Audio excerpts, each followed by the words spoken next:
আসসালামু আলাইকুম বন্ধুরা, কেমন আছো? আশা করি তোমরা সবাই ভালো আছো। আমিও আল্লাহর ইচ্ছায় ভালো আছি। আজকে আমি তোমাদেরকে দেখাবো অনুষ্ঠান বাড়ির মতো ভেজ ডালের রেসিপি। অনুষ্ঠান দানের ভেজ ডাল রেসিপি আমরা ভীষণ পছন্দ করি, আর ভেজ ডাল খুবই দারুণ বা টেস্টি হয়। তো চলো দেখতে থাকো। ভেজ ডাল বানানোর জন্যে যা যা লাগবে সেটা আমি প্রথমেই তোমাদেরকে দেখিয়ে দিয়েছি।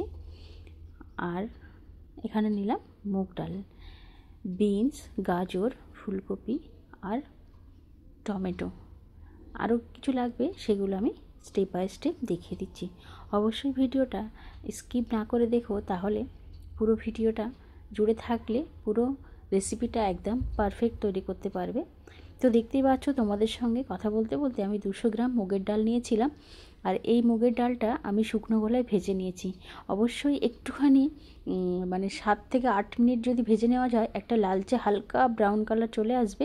অবশ্যই এই ব্রাউন কালারটা আসা অবধি একটু ওয়েট করবে, তাহলে ডালটা কিন্তু একদম গলে গিয়ে হড়হড়ে হয়ে যাবে না। তো দেখতেই পাচ্ছ, আমি ডালটা ধুয়ে নিয়ে কিন্তু প্রেশার কুকারে দিয়ে দিয়েছি। একটা হুইসেল বাজানো পর্যন্ত ওয়েট করব।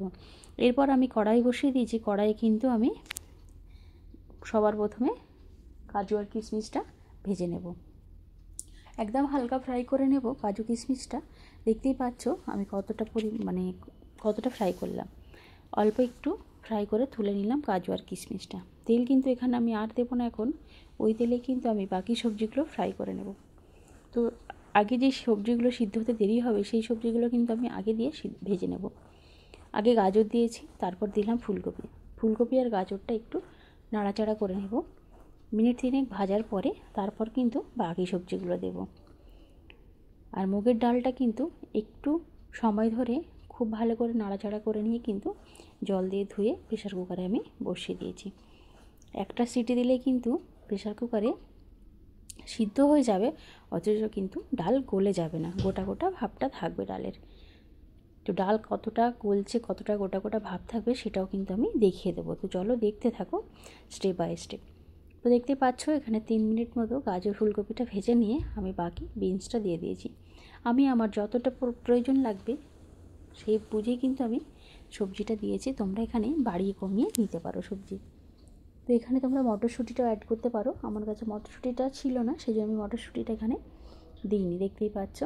তো গাজর, বিনস আর ফুলকপিটা খুব ভালো করে নাড়াচাড়া করে নিচ্ছি। এমনভাবে ভেজে নিতে হবে এখানে যেমন 40% যেন সিদ্ধ হয়ে যায়। তো দেখতেই পাচ্ছ, একটা হালকা লালচে কালার চলে এসেছে, ব্রাউন কালার। তারপর কিন্তু আমি তেল থেকে ছেঁকে তুলে নিচ্ছি। সবটা তুলে নিয়েছি। এরপরে স্টেপ আমি তোমাদেরকে দেখিয়ে দিচ্ছি। আমি কিন্তু এটা পুরোপুরি ভেজ ডাল নিরামিষভাবে বানিয়ে তোমাদেরকে দেখাচ্ছি। তো দেখতেই পাচ্ছ, আমি এখানে দিলাম গোটা জিরে, শুকনো লঙ্কা আর তেজপাতা। তারপর দিচ্ছি 1 চামচ আদা বাটা। এখানে কোনো রসুন বা পেঁয়াজ আমি ব্যবহার করছি না। তো এখানে চাইলে তোমরা যদি পেঁয়াজ রসুন ব্যবহার করতে চাও, তাহলে আদা রসুন একসঙ্গে পেস্ট করে দেবে, আর প্রথমে জিরে দেওয়ার পরেই কিন্তু পেঁয়াজটা ভেজে নেবে। তাহলে কিন্তু পেঁয়াজ আদা রসুন দিয়েও কিন্তু করা যেতে পারে। তো এইভাবে বানালে কিন্তু সত্যি দারুণ হয় খেতে।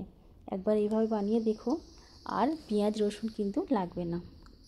একদম দুর্দান্ত স্বাদে কিন্তু এই ভেজ ডাল রেসিপিটা হয়। সাধারণত বিয়েবাড়িতেই এই ভেজ ডালটা খেতে খুবই ভালো লাগে, আর এটা কিন্তু ফ্রায়েড রাইসের সঙ্গে খুব বেশি ভালো লাগে খেতে। তো দেখতেই পাচ্ছ, তোমাদের সঙ্গে কথা বলতে বলতে আমি এখানে 2টো বড় সাইজের টমেটো কেটে রেখেছিলাম, টমেটোটা কিন্তু দিয়ে দিলাম। আমি কিন্তু টমেটোটা একটু বেশি পরিমাণে দিয়েছি, যাতে একটা গ্রেভিটাও একটু বেশি হয় আর একটু হালকা টক টক স্বাদটাও যেন আসে। তো দেখতেই পাচ্ছ যে টমেটোটা খুব ভালো করে সিদ্ধ হয়ে গেছে, আর আমি ততক্ষণ খুব ভালো করে কষিয়ে নিয়েছি। যেহেতু আমি এখানে আদা বাটা দিয়েছি, আদার যেন কোনো রকম কাঁচা গন্ধ না থাকে, সেই জন্যে টমেটো আদা সব কিছু আমি খুব ভালো করে মশলাটা করে নিয়েছি। মশলাটা হয়ে গেছে, আমরা বুঝতে পারছি যে টমেটো গলেও গেছে আর তেল থেকে মশলা দুজনেই আলাদা হয়ে যাচ্ছে। তো দেখতেই পাচ্ছ, এবার ভেজে রাখা সব সবজিগুলো কিন্তু আমি তেলের মধ্যে দিয়ে দিয়েছি। এবার নিচ থেকে লেগে যাচ্ছে বলে আমি অল্প জল দিয়ে খুব ভালো করে কষিয়ে সবজিটা কিন্তু সিদ্ধ করে নিয়েছি। এবার আমি ডালটা তোমাদেরকে দেখাই। দেখতেই পাচ্ছ, ডালে একটা ব্রাউন কালারও আছে, আর ডালটা কিন্তু গলে যায়নি, পুরোপুরি সিদ্ধ হবে, বাট গোটা গোটা ভাবটা থাকবে। তো তো ডাল তোমাদেরকে আমি একটু কাছ থেকে দেখানোর চেষ্টা করব যে ডালটা আমার কতটা সিদ্ধ হয়েছে। বা একটা ডাল বেশি গলে গেলে না একটা হড়ে হড়ে ভাব থাকে, সেই ডালের কিন্তু একদমই টেস্ট থাকে না। তো দেখে তোমরা আশা করি বুঝতে পারছো যে ডালটা সিদ্ধ হয়ে গেছে, অথচ কিন্তু একটা গোটা গোটা ভাব রয়ে গেছে। অবশ্যই এইভাবেই করলে এই ভেজ ডালের রেসিপিটা একদম পারফেক্ট পাবে। তা না হলে রেসিপিটা ট্রাই করতে পারো, ডাল যদি গলে যায় স্বাদটা কিন্তু ঠিকঠাক আসবে না। তো অবশ্যই স্টেপ বাই স্টেপ ফলো করো।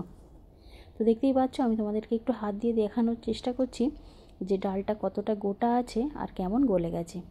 আশা করি তোমরা সেটা বুঝতে পারছো যে আমি যেটা তোমাদেরকে দেখাতে চাইছি। খুবই সুন্দর হয় আর খুবই টেস্টি হয়। এটা কোনো গেস্টকেও যদি বানিয়ে খাওয়ানো যায় খুবই ভালো প্রশংসা করবে, আর টেস্টিও খুব সুন্দর হবে। মানে খুব ভালো করে আনন্দ করে কিন্তু খেয়ে নেবে। আর যাদের বাচ্চারা ডাল পছন্দ করে না তাদেরকে বলবো এইভাবে যদি ডাল বানিয়ে দেওয়া যায়, বাচ্চারা কিন্তু খুব মজা করেই খাবে। আর এখানে আমি এই অবস্থাতে এসে এই পর্যায়ে আমি কাজু আর কিশমিশটা মিশিয়ে দিয়েছি।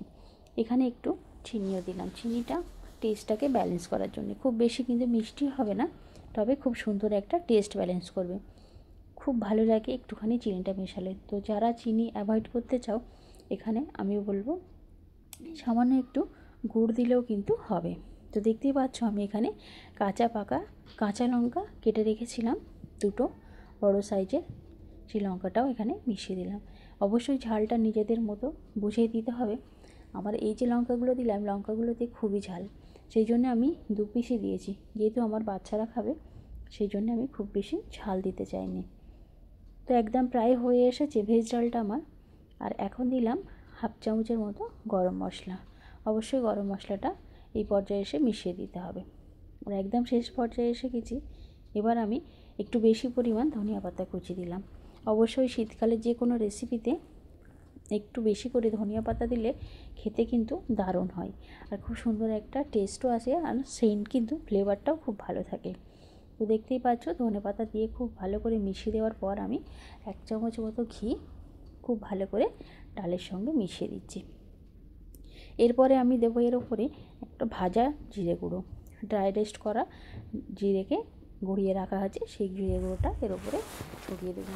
তবে একটা দুর্দান্ত ফ্লেভার আসবে খাওয়া মানে রেসিপি শেষে যদি এই ড্রাই রোস্ট করা জিরে মরিচের গুঁড়োটা দেওয়া যায়, খুব সুন্দর একটা খাওয়ার সময় ফ্লেভার থাকে। তো অবশ্যই এই জিরে ভাজাটা দেওয়ার চেষ্টা করবে, আর এটা কিন্তু বাড়িতেই ভাজা। তো দেখতেই পাচ্ছ পুরোপুরি আমার ভেজ ডাল কিন্তু রেডি হয়ে গেছে। আর কেমন লাগলো সেটা অবশ্যই আমার কমেন্ট সেকশানে জানিয়ে যাবে। যে শীতের সবজি দিয়ে এই শীতকালে একদম রাতের ডিনারে বা লাঞ্চে সবেতেই চলবে। তো কেমন লাগলো আজকে ভেজ ডালের রেসিপি অবশ্যই সেটা আমার কমেন্ট সেকশানে জানিয়ে যাবে। আশা করি তোমাদের আজকের রেসিপি খুবই ভালো লেগেছে। আর যদি ভালো লাগে অবশ্যই একটা সুন্দর কমেন্ট আর লাইক দিয়ে ভিডিওটা শেষ করো। তো দেখতেই পাচ্ছ আমি সার্ভও করে দিয়েছি। তো ভিডিওটা দেখার জন্য অনেক অনেক ভালোবাসা। সবাই ভালো থেকো, সুস্থ থেকো। দেখা হবে পরবর্তী ভিডিওতে। ততক্ষণ সবাই ভালো থেকো, সাবধানে থেকো, সুস্থ থেকো।